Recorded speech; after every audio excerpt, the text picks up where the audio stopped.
the overview of this session on the ALPS website, there was this line that a journal without peer review is not a journal. I think with the rise of these third-party services for peer review, it's also important to remember that a peer review without a journal does not equal a peer-reviewed article. You can send your article to be peer-reviewed at a journal, or in Peerage of Science, or in Rubric, but it's not a peer-reviewed article until a journal accepts it for publication. That's when you get the label, a peer-reviewed article. So journals continue to be, and will continue to be, an integral part of peer review. There's no peer review without journals, regardless of whether we do it or whether the journal does it. Journals are important. However, nothing in that importance says that the journal must have an exclusive right to dictate who peer reviews what.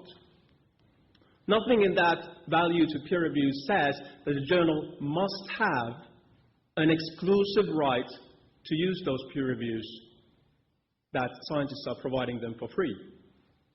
And nothing in that says that the journal must have an exclusive right to sit on the manuscript while they're making up their minds.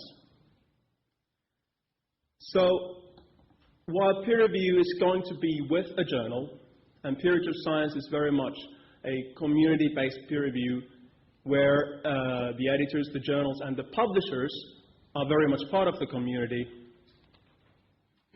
a peer review with a journal does not need to be exclusive. Those three exclusive things are responsible for many of the problems peer review has. Those three things are the reason why peer review takes such a long time. Those three things are the reason why it's so hard to develop a unified reward and punishment system to be able to entice people to do better quality peer reviews. So many of the problems in peer review actually come down to those three things. And Peerage of Science is a solution to those things. I think in the coming years, these three exclusive rights are going to become vocally contested. And it's perhaps a good time now to start thinking, is your organization going to open up some of those three things, and in what way, and what are the methods you want to do it? And if you're not willing to do that, and the question, you'll probably encounter some vocal confrontations in the future.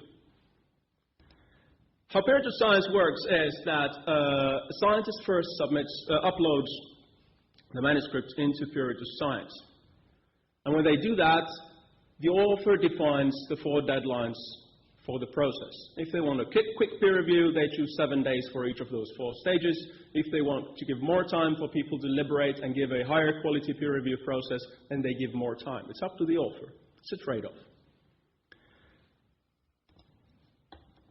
During stage 1, when the authors, until the deadlines that the authors have defined, peers can find out about the manuscript either through alerts that they customize in Peerage of Science, or they might find it out through tweets if the authors have allowed tweeting of their manuscript title. And anybody who is qualified and not affiliated with the authors can upload a peer review report. They don't know about each other at this point. They don't know how many people are tracking this manuscript and willing to write the review. And they're just focusing on the scientific content. And the author has the option of choosing whether my name is shown to peer reviewers and whether my name is shown to the editors. Reviews come in, and stage 2 is really the cornerstone of the quality control in Peerage of Science, because during stage 2, the peer reviewers get access to each other's reviews, and in order to stay in the process, they're required to evaluate each other on 3 different aspects. Each of the reviews is actually an essay that has 3 required parts: introduction, merits, critique, or 4 actually, because then there's the discussion, where the reviewer comments on the manuscript's scientific implications or suggestions for improvements. The reviewers evaluate each other. How justified and accurate is the criticism? How justified and accurate is the praise for this manuscript? And what's the quality of the discussion that the reviewer is providing into this process? And they score each other, and as an average of those, each review gets a Peerage essay quality score accumulate into a person's profile, and which they can also show in their own websites or online CVs. We provide a simple widget that people can create and just put simple one line of code into their website, and that shows updated information. So here comes the reward system. If you provide a sloppy or biased review, your scores are going to suffer, and that shows to everybody. If you invest time into writing a thorough and well-justified review, you'll get higher scores from your peers. During stage 3, the author must submit a revised version and a reply to the reviewers by the deadline that they themselves set in the beginning. That's made available to the original reviewers in stage 4, and they will give a final evaluation, scoring standard aspects on a scorecard, methods, data, inference, writing, and that, but also writing a short verbal final comment more directed towards any editors who might come across this process, saying if they think that there is some further revisions needed, or whether it's publishable in its current form, or maybe it should be discarded entirely. So peer review is one of the 2 core innovations in Peerage of Science. The other one is concurrent access for journals. The editors of participating journals can see all ongoing processes in Peerage of Science. They can quietly start to track a process that they find interesting. Nobody knows that they do. The authors don't know that the journal is considering their manuscript. They can quietly drop the manuscript if it's no longer interesting after reading a few peer reviews. Or if they find that the manuscript meets their publication criteria, possibly after the authors fulfill some additional terms of the journal, they can send a publishing offer. So there's already quite a few journals with full access rights in Peerage of Science. They're able to send these publishing offers to authors. What happens is that the authors simply get a message saying that these are the terms that the journal is requiring, and Peerage of Science plays no role at all in setting the terms. The journal is absolutely free to require whatever they want, saying that you need to shorten this by 5,000 words, you need to do this and this additional revision, or we are provisionally accepting this subject to our additional in-house peer review. That's entirely fine. The only thing we require is that the author can make an informed decision of either accepting or declining that offer. If the author has been anonymous so far, their name is revealed to the editor at the point where when they accept the offer. And this is the point where we charge a fee from the publisher. So the service is entirely free for scientists. Publishers do pay, but only for those peer review processes that actually lead to a published article. So there's no more costs for rejecting articles. No more setup costs. There's no setup costs for Peerage of Science either. The author's choices don't end there. Maybe they didn't get any offers, or maybe they don't like the offers that they got. They have the option of exporting the manuscript. And in the export menu, there's manuscripts that are in our Connect option, which means that for a monthly fee, regardless of the number of submissions that come through this channel, publishers can have their logo displayed, and the author clicks the logo, and all the manuscript content and the peer reviews and everything go to the journal, and they can make a decision either to accept or reject or whatever they want to do with it. 2 journals are participating in this program at the moment.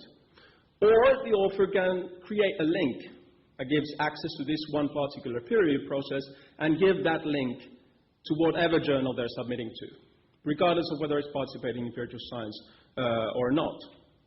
And that's a service that's free for the authors and also free for the receiving journals. And journals can encourage authors to do that.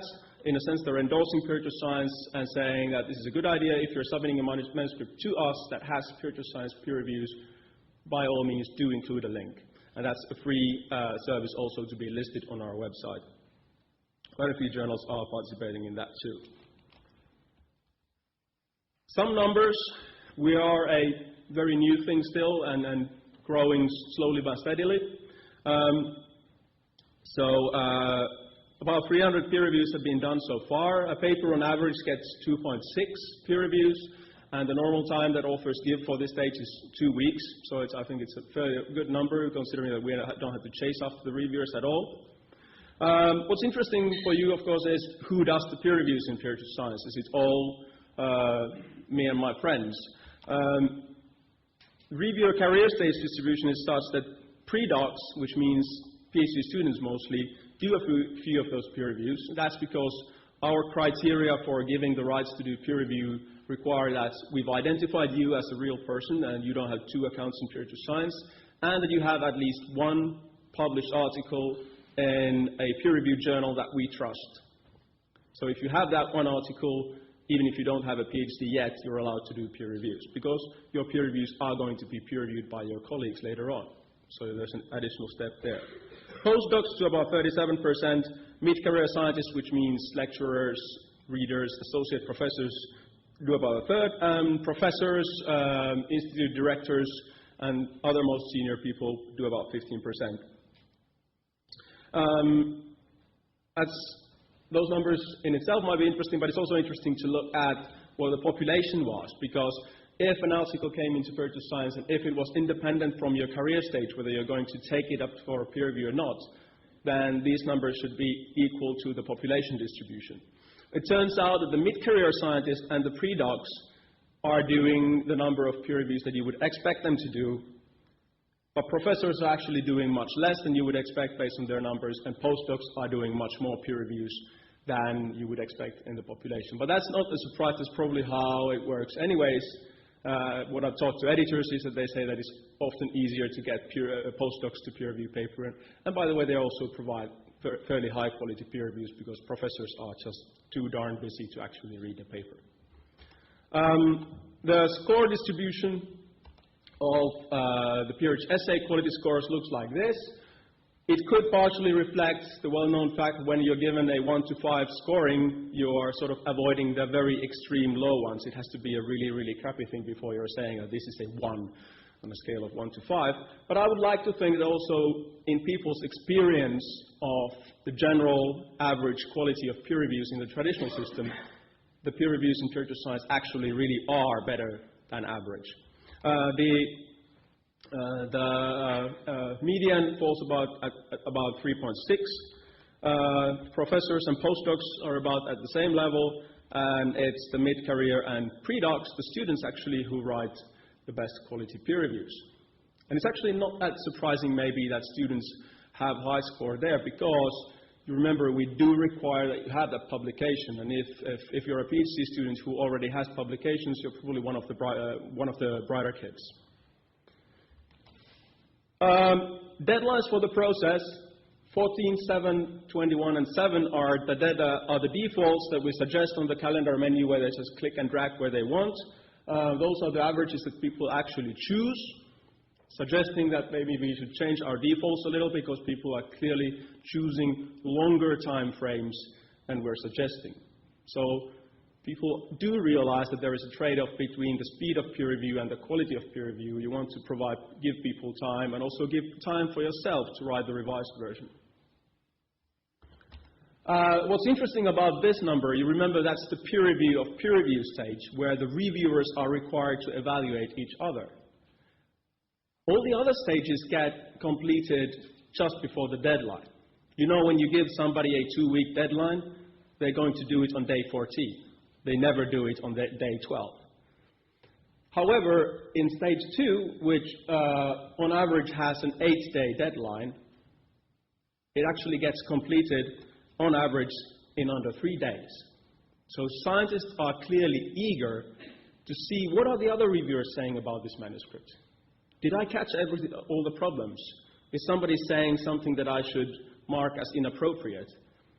So they're eager to do that. So obviously, I would encourage everybody to participate in Peerage of Science, but even if you're not, the peer review part is something that scientists are happy and eager to do. You should maybe consider adding it into your own processes, even if you're not participating in Peerage of Science, because it improves the quality of peer review. On the question, who should control peer review?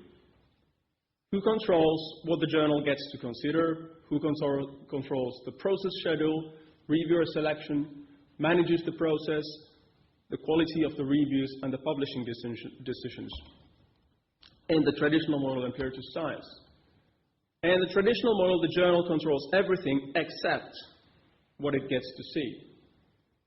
As an editor, you will only be able to consider manuscripts that the author has chosen to submit to you.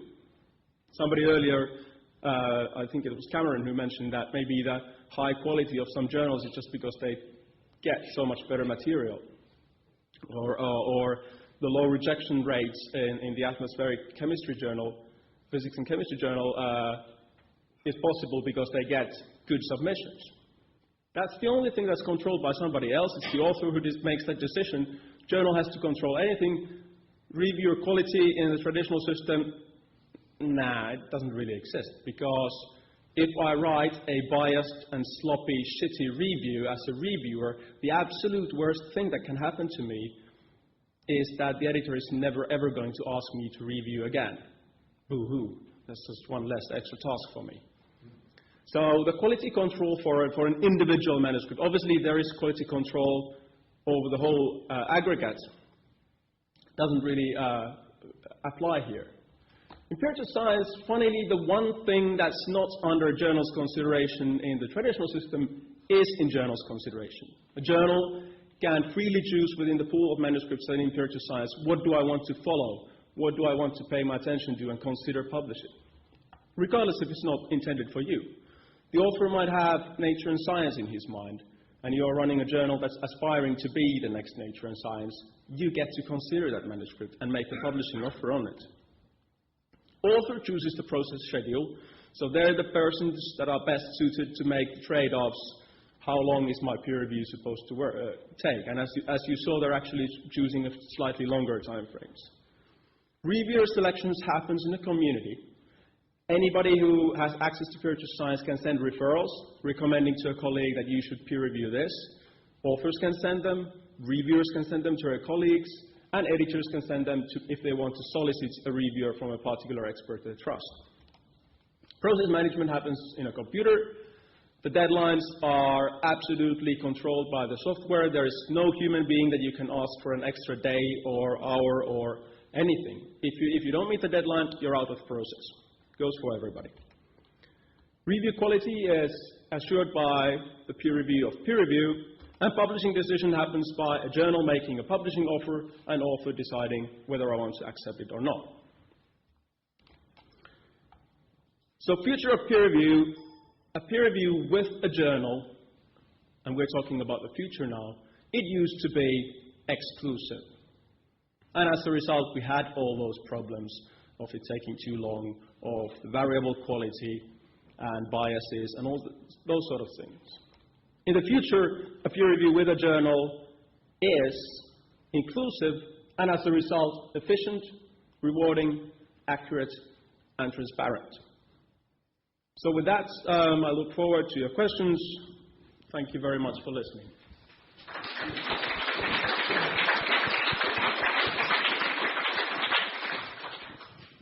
Found all those things in the talk as well, the rewarding, inclusive, and I've lost the other ones. And who's going to fire off the first question? One at the back. When you have the peer reviewers peer reviewing each other, what's to guard against reviewers who disagree with other reviewers marking their peers lower and that score not being a reward as a result that the marked reviewer can use in its CV? You mean how to make sure that the reviewers are not being disingenuous when rating each other? Yeah, being fair to each other rather than...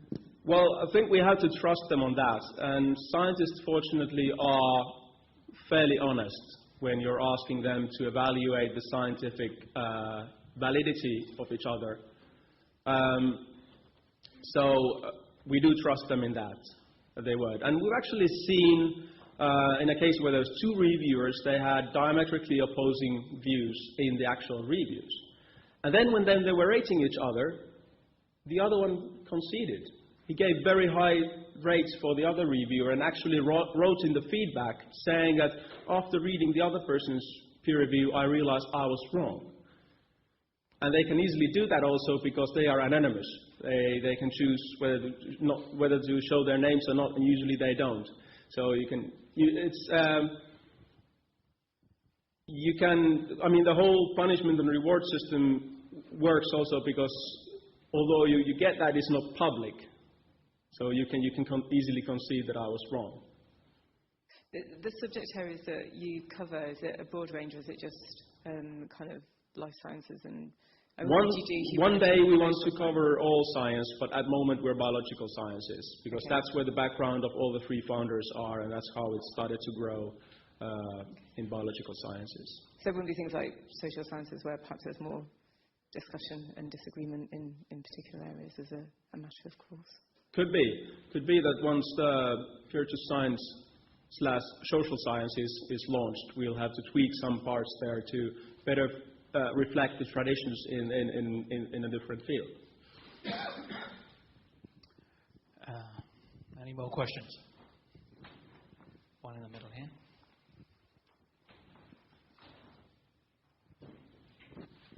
Hi, Nicola Nugent, Royal Society of Chemistry. Just a really quick question. You mentioned that you'd had 295 reviews completed.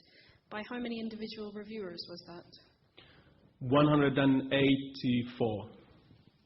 I remember because I just did the stats yesterday to get them fresh numbers for you. So. And sorry, related to that, is it the author mainly who's selecting those reviewers, or how do reviewers decide to review a particular paper? People get alerts about new manuscripts. The default setting, unless you go and change it, is to be alerted about every new manuscript.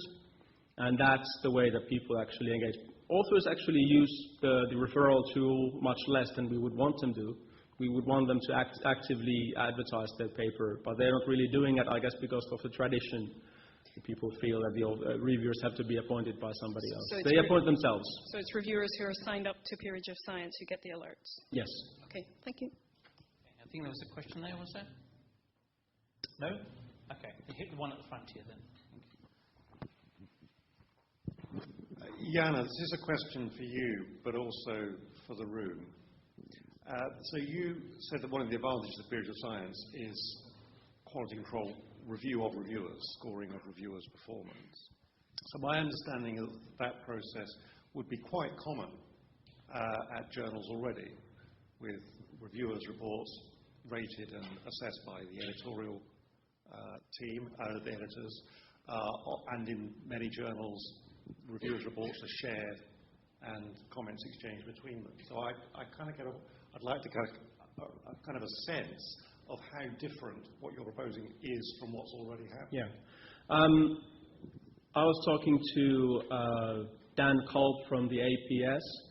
Many of you probably know him, and he was showing their database, which is incredible, like hundreds of years, so over 100 years of data about reviewer ability. They know several people already dead, and APS knows how good they are in reviewing papers. But that information, because they've been running it over 100 years, so they have a huge database.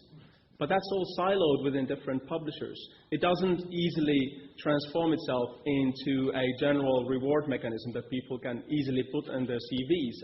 They're not releasing that data to individual reviewers to say that, hey, APS thinks that I'm a great reviewer. And that's what's different is. I'm sure that all the journals are maintaining exquisite databases about reviewer quality, and they have blacklists of people who you never want to send. But that's siloed. It doesn't benefit a new journal coming into the field, and it doesn't benefit the reviewer, and it doesn't benefit the author who might be able to say, okay, this guy said that thing, but he's not really respected in the community. Okay. And all those are good points. I just want to make a quibble then with your table, which suggested in the comparison that in the present system, the journals exercise no quality assurance over the review. And in your system, the other reviewers exercise that quality assurance. That difference doesn't really stand up, does it? I think if the journal is selecting reviewers and then, based on that information, putting it into their database, that we're not going to ask this person to write another review, or this reviewer is particularly good, that is quality control that's going to function from that point onwards. But for this particular manuscript, it's a toss of a coin. One last question. Rory? Maybe first to Janne, but I would also be interested how Keith sees that. I think it's really interesting to see how these things could be implemented both with individual journals, but also, for example, in archive.org or something like that, so that you have a true disaggregation of participants. Do you think that this would complicate things in a way that you can't do it in the near future to keep, for example, anonymity versus non-anonymity between reviewers and so on? Or do you think that your system, each of yours, could be quite easily implemented into archive.org and make things truly transparent there? Again, maintaining anonymity, but truly transparent to the whole scientific community, even if only a few journals then start to select papers from there or so? Or do you see a fundamental problem there? One thing about transparency, and then also one thing that's close to that, is so openness, is that you have to remember that openness can mean three different things. It can mean that it's a free-for-all, so anybody can do it. So it's free to participate, open to participate, which I think has huge problems in it, because scientific peer review needs to be done by qualified scientists only. Openness can mean that it's open for anybody to access and use. That's sort of okay if you can deal with all the incentive differences. And openness can mean that you're signing your reviews, which Peerage of Science is leaving for every individual scientist to decide. So I know ArcScive has some sort of filtering mechanism. You cannot just simply submit there. You need to be endorsed or something like that. I've never used it myself. So something like that has to be in place in order to implement that. And we are doing it by checking the identity and qualifications of every new person, instead of it being completely open on the internet.